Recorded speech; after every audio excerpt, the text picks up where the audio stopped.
वे है, पहला है परिभाषा, पदार्थ की क्या परिभाषा है, उसकी कैसी प्रकृति होती है, इस पर अपनी समझ स्पष्ट करेंगे। अगला बिंदु है वस्तु जिससे बने हैं,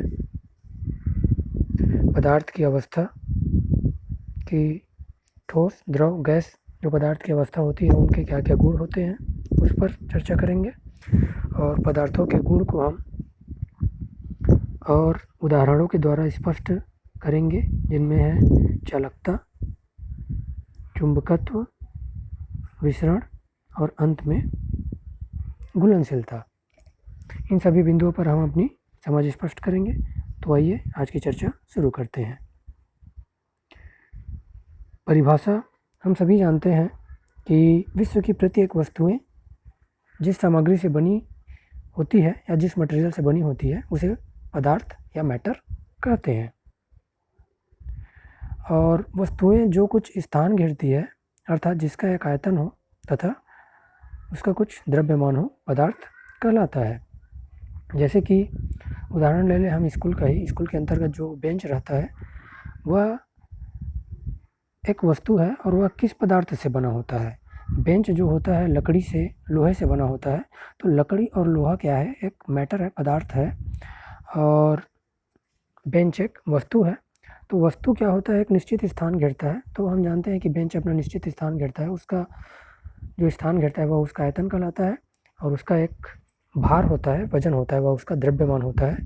तो यह पदार्थ की परिभाषा होती है, और वस्तु पदार्थ से मिलकर ही बने होते हैं। अगले बिंदु पे चलते हैं हम कि वस्तुएं जो होती है जिनसे बने होते हैं उनको हम और विस्तृत रूप से चर्चा करते हैं।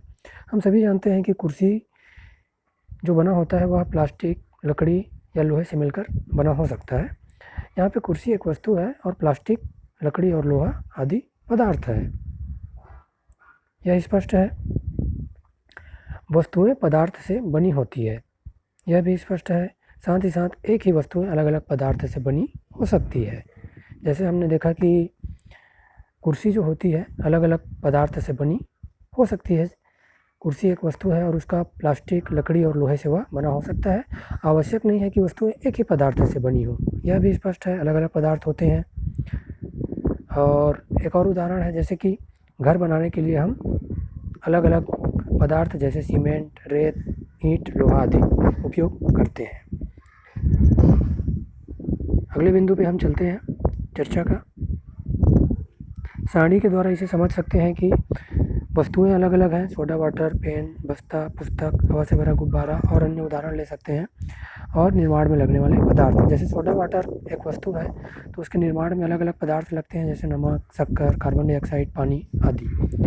पेन जो होता है प्लास्टिक, धातु और स्याही से मिलकर बना होता है। उसी प्रकार अगर बैग है तो बैग में प्लास्टिक का हो सकता है, जूट का हो सकता है, कपड़े का हो सकता है, उसमें लोहे के चेन लगे हो सकते हैं। उसी प्रकार पुस्तक और हवा से भरे गुब्बारे के वस्तुओं का हम निर्माण में लगने वाले पदार्थों का उदाहरण लेकर इसको समझ सकते हैं। आगे बढ़ते हैं पदार्थ की अवस्था। हम सभी जानते हैं भली भांति पदार्थ की 3 अवस्थाएं होती है, ठोस, द्रव, गैस। उदाहरण के रूप में देखें तो ठोस के रूप में बर्फ, ठोस के रूप में बर्फ है, और बर्फ जब गल जाता है तो वह द्रव के रूप में आ जाता है, और जल के रूप में आने के बाद फिर उसको गर्म करते हैं तो वह वाष्प के रूप में बदल जाता है। यह है पदार्थ की अवस्था। पदार्थ की 3 अवस्थाएं हमने स्पष्ट रूप से समझ लिया। उनमें भिन्नताएं क्या होती है। ठोस जो होता है वह उसका निश्चित आकृति, आकार रहता है। द्रव का कोई निश्चित आकार नहीं रहता है, गैस का भी कोई निश्चित आकार नहीं रहता है। कैसे? ठोस को, जैसे कि डस्टर है, उसका निश्चित आकार है, जबकि द्रव जो होता है हम जिस आकृति के बर्तन में डालते हैं उसी आकृति में वह आ जाता है। जैसे पानी को हम ग्लास में डालते हैं तो ग्लास के आकृति का, आकार का, टब में डालने से टब के आकार का। उसी प्रकार गैस को गुब्बारे में जितना हम भरेंगे उसी आकार का गुब्बारा हो जाएगा, या किसी ट्यूब में डालते हैं उसी आकार में वो आ जाता है। ठोस का निश्चित आयतन रहता है, द्रव का भी आयतन निश्चित रहता है, जबकि गैस का कोई आयतन निश्चित नहीं होता। आगे बढ़ते हैं। पदार्थ की अवस्था परिवर्तन। हम सभी जानते हैं कि पदार्थ की अवस्था में परिवर्तन होता है। ठोस का द्रव में, द्रव का गैस में, गैस का फिर द्रव में, द्रव का ठोस के रूप में परिवर्तन कुछ पदार्थों का, निश्चित पदार्थों का होता है, सभी का नहीं होता। इनमें से हम अवस्था परिवर्तन के लिए उदाहरण के रूप में बर्फ़ को लेते हैं। बर्फ़ का जब हम सामान्य टेम्परेचर पर लाते हैं तो वह द्रव के रूप में, द्रव अवस्था में जल के रूप में परिवर्तन आ जाता है।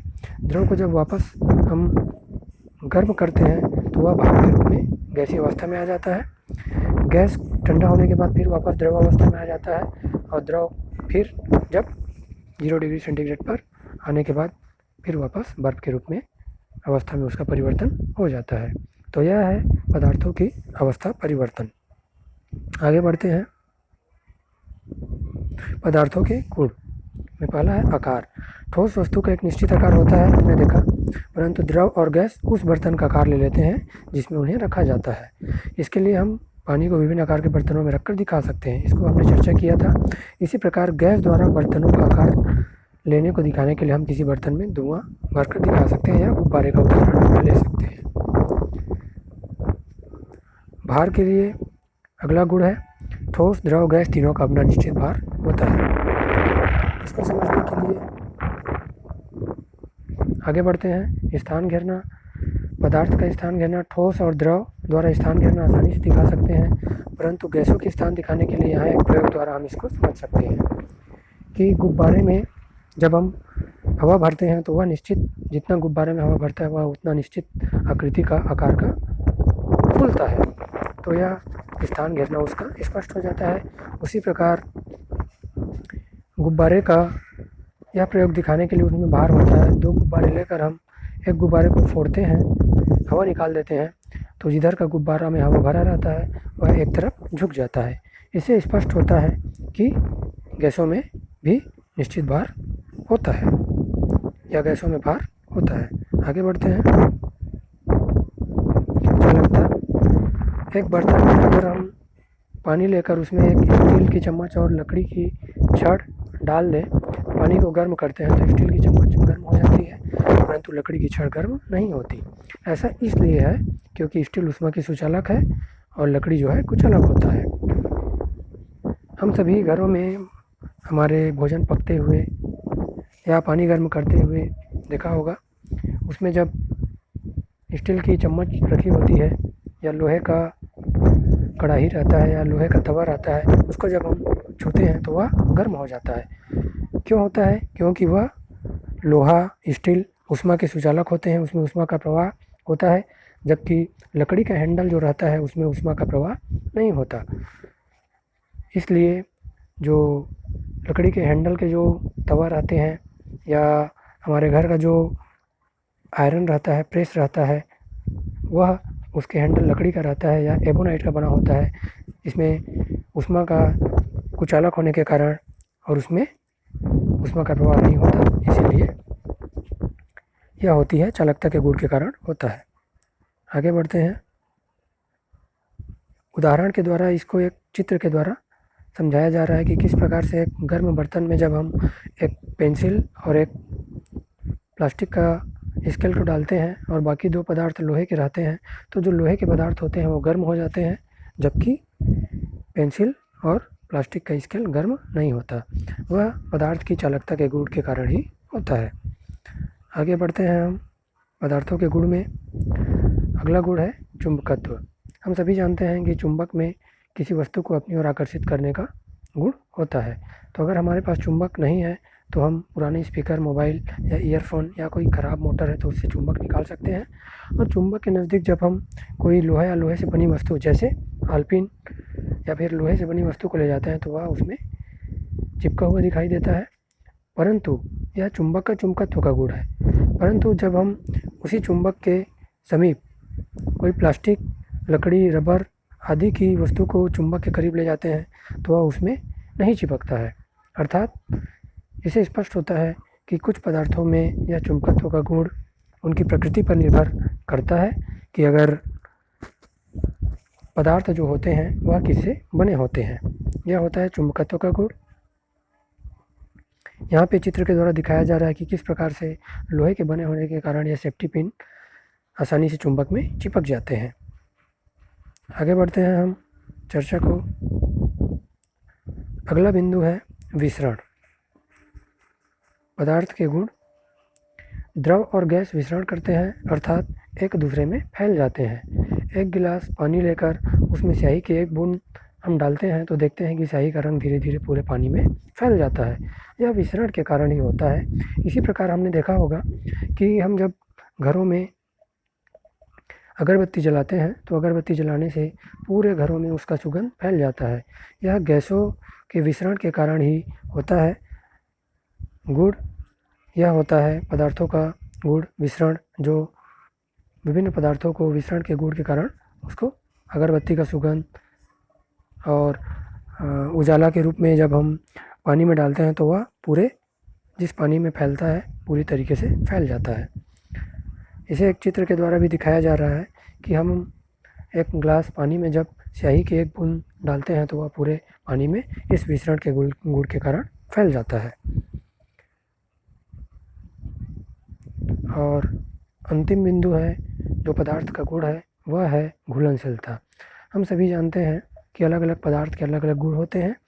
तो जैसे अलग अलग पदार्थ हम ले लेते हैं, इसमें नमक, शक्कर, चाक, रेत उदाहरण के रूप में लेकर जब हम जल में घोलते हैं, हम सभी जानते हैं कि जल एक सार्वत्रिक विलायक है जो सभी चीज़ों को अपने आप में घोल लेता है। तो जब हम जल में ये चीज़ों को घोलते हैं तो कुछ पदार्थ जल में घुलते हैं, कुछ नहीं घुलते। तो इसमें से नमक और शक्कर जो है जल में अपनी घुलनशीलता के गुण के कारण आसानी से घुल जाते हैं, परंतु चाक, रेत इसमें नहीं घुलते। तो इससे स्पष्ट होता है कि शक्कर और नमक में घुलनशीलता का गुण पाया जाता है। तो इस तरीके से आज हमने पदार्थ की प्रकृति पाठ पर और उनके विभिन्न बिंदुओं पर हमने चर्चा की, जिनमें मुख्य रूप से पदार्थ किसे कहते हैं, पदार्थ की अवस्था में परिवर्तन और पदार्थों के विभिन्न गुणों पर अपनी समझ स्पष्ट की। आशा करता हूँ यह वीडियो आपको पसंद आया होगा। आगे भी ऐसे अच्छे वीडियो देखने के लिए हमसे जुड़े रहिए। धन्यवाद।